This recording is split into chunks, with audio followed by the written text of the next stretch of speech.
नमस्कार साथियों, स्वागत आप सबों का। और बिहार में 1.70 लाख शिक्षकों की भर्ती की परीक्षा में सभी अभ्यर्थी तैयार हैं परीक्षा देने के लिए। बीपीएससी इस परीक्षा को कंडक्ट करा रही है। एडमिट कार्ड सबको जारी हो चुका है। सेंटर कोड जो दिया गया था कल, पूरे सेंटर कोड का कहाँ कहाँ सेंटर है उस सेंटर का नाम भी आपको पता लग गया होगा। आपको एडमिट कार्ड के 2 कॉपी को प्रिंट करा लेना है, दोनों कॉपी को लेके जाना है, एक आईडी प्रूफ लेके जाना है और अपने कलम और पेंसिल के साथ बगैर किसी गैजेट के आपको परीक्षा केंद्र में पहुंचना है। आपकी वहां पर बायोमेट्रिक जांच होगी और 8 लाख से अधिक अभ्यर्थी शामिल होने वाले हैं। 1 घंटा पहले प्रवेश जरूरी है। तमाम जानकारियां लगातार सोशल मीडिया के माध्यम से, अखबारों के माध्यम से आप तक पहुंच भी रही हैं। आगे देखेंगे कि अभ्यर्थियों को इस परीक्षा यानी कि बीपीएससी की परीक्षा में कुल 3 बार मौका दिया गया है, जो कि नियमावली 2023 के अनुसार, और एक अभ्यर्थी 3 बार ही परीक्षा में भाग ले सकते हैं। अभ्यर्थी परीक्षा में सम्मिलित होते हैं और अगर ओएमआर सीट में उत्तर दर्ज नहीं करते हैं तो भी अभ्यर्थी की जो अवधि है यानी कि जो अटेम्प्ट है उसको काउंट कर लिया जाएगा। जिन अभ्यर्थियों के ई प्रवेश पत्र में फ़ोटो और हस्ताक्षर अस्पष्ट और रिक्त हैं, वो वेबसाइट पर उपलब्ध प्रारूप में साक्ष्य के साथ केंद्राधीक्षक को समर्पित कर परीक्षा में शामिल होंगे। घोषणा पत्र को पूर्ण रूप से भरकर राजपत्रित पदाधिकारी से अभिप्रमाणित कर रंगीन फोटो चिपकाएंगे एवं हिंदी और अंग्रेजी में हस्ताक्षर करेंगे।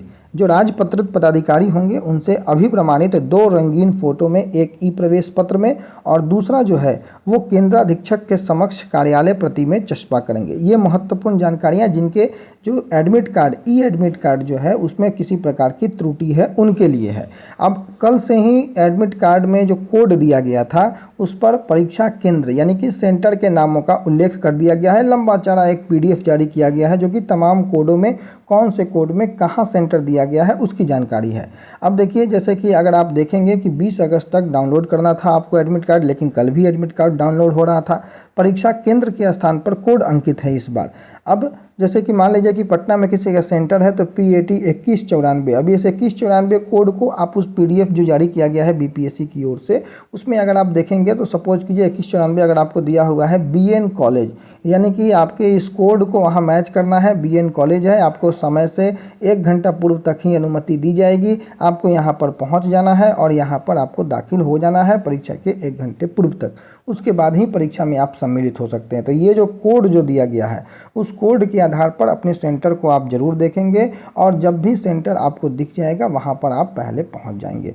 24, 25 और 26 तारीख को आपकी परीक्षाएं हैं। 24 को जो है वो बीएड और डीएलएड के मसले से जूझते अभ्यर्थी यानी कि 1 से 5 की परीक्षाएं हैं। 25 को क्वालिफाइंग पेपर जो कि लैंग्वेज का पेपर है उसकी परीक्षा है और 26 को माध्यमिक, उच्च माध्यमिक के अभ्यर्थियों की परीक्षा है। तो तमाम अभ्यर्थी जो इस परीक्षा से जुड़े हैं उनके लिए बहुत महत्वपूर्ण है। गेट पर प्रवेश पत्र स्कैन किया जाएगा। इस बार जो आपको एडमिट कार्ड मिला है उसमें एक QR कोड है। QR कोड अंकित इसलिए किया गया है कि इसको स्कैन करते ही संबंधित अभ्यर्थियों की जो विस्तृत जानकारी, नाम, रजिस्ट्रेशन नंबर इत्यादि आपकी वहाँ पर जानकारी दिख जाएगी। जो जांच करता है उसको मिला लिया जाएगा उनके माध्यम से। समान होने पर ही प्रवेश जो है दिया जाएगा। गेट और कमरा में प्रवेश करने वाले सभी अभ्यर्थियों की वीडियोग्राफी कराई जाएगी। फेस जांच भी होगा, जैमर की व्यवस्था भी लगाई गई है और तमाम सुरक्षा के पुख्ता इंतजाम किए गए हैं। हालांकि बिहार के कई जगहों पर अभी मौसम की स्थिति कुछ खराब जरूर है, तो आप समय रहते हुए अपने सारे परिस्थितियों को अपने अनुकूल बना करके आप परीक्षा केंद्र पे पहुंचने का 2 घंटे पहले प्रयास करेंगे ताकि ये परीक्षा आपसे ना छूटे। अब अभ्यर्थियों के सामने प्रश्न पत्र इस बार खुलने वाले हैं। सील बंद होगा। प्रश्न पत्र का बक्सा केंद्राधीक्षक के कमरे में नहीं जाएगा, अभ्यर्थियों के किसी एक कमरे में रखा जाएगा और उनके सामने ही बॉक्स का सील टूटेगा। दूसरे कमरे में भी सील बंद प्रश्न पत्र ही भेजे जाएंगे। परीक्षा अवधि समाप्त होने के बाद अभ्यर्थी ये सुनिश्चित कर लेंगे कि उनका OMR सीट लिफाफे में रख लिया गया है। अभ्यर्थी OMR सीट गुम होने के बाद में शिकायत करेंगे तो आयोग द्वारा संबंधित के विरुद्ध कदाचार अधिनियम के तहत कार्रवाई करेगा। अभ्यर्थी अपने सामने लिफाफे के साथ साथ बॉक्स को भी सील बंद करवाएंगे और इसके बाद ही बाहर जा सकेंगे। तो ये तमाम जानकारियाँ, तमाम दिशा निर्देश आयोग की ओर से, शिक्षा विभाग की ओर से जारी किए गए हैं। अब चुनौतियाँ क्या है? बहुत बड़ी चुनौती है। 8 लाख से अधिक अभ्यर्थी शामिल हो रहे हैं। 800 से अधिक सेंटर पूरे बिहार भर में आपको जो है वो बनाए गए हैं और वहाँ इतनी बड़ी संख्या में परीक्षा कंडक्ट करवाना बिहार सरकार शिक्षा विभाग के लिए एक बड़ी चुनौती है। लेकिन बीपीएससी का दावा है कि कदाचार मुक्त और स्वच्छ परीक्षा के लिए कई लेयर में सुरक्षा व्यवस्था की गई है। परीक्षा केंद्रों पर जैमर की व्यवस्था, हॉल में प्रवेश पत्र जो है सीसीटीवी भी लगाए गए हैं, हर अभ्यर्थी की बायोमेट्रिक जांच भी होगी। लेकिन बड़ा सवाल है कि 4G फ्रिक्वेंसी रोकने की क्षमता वाले जैमर 5G फ्रीक्वेंसी को कैसे रोकेगा, सबसे बड़ी सवाल। क्योंकि जो जैमर है वो 4G फ्रीक्वेंसी तक की ही है और उसकी कैपेसिटी, और 5G फ्रीक्वेंसी की अगर कोई परीक्षा में कदाचार का अगर इस्तेमाल किया जाता है तो उसको वो कैसे रोक पाएगा। इस सवाल पर बीपीएससी का दावा है कि बिल्कुल रोकेगा, किसी तरह का कदाचार नहीं होगा। दावा है कि प्रश्न पत्र लीक होने की संभावना नहीं है। परीक्षा शुरू होने के 1 घंटा पहले प्रवेश बंद हो जाएगा, यानी अभ्यर्थी को परीक्षा शुरू होने के 2.5 घंटे पहले से प्रवेश दिया जाएगा।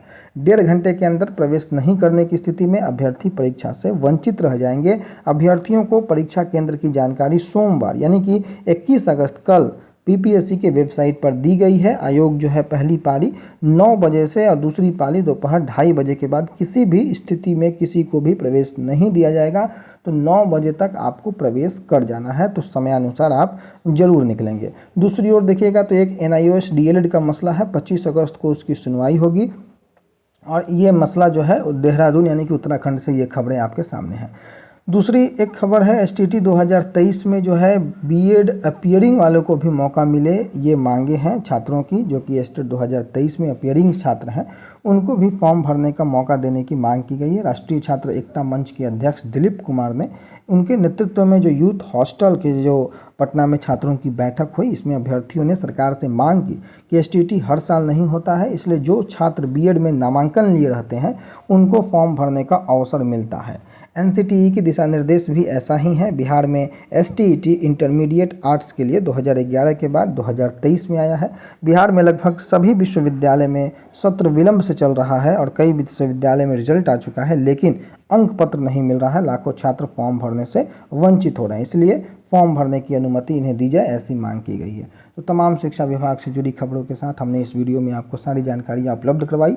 आने वाले समय में जो भी महत्वपूर्ण जानकारियाँ होंगी सबसे पहले आप तक पहुँचाएंगे। तब तक के लिए अपना बहुत ख्याल रखिएगा। आपका दिन मंगलमय हो। धन्यवाद।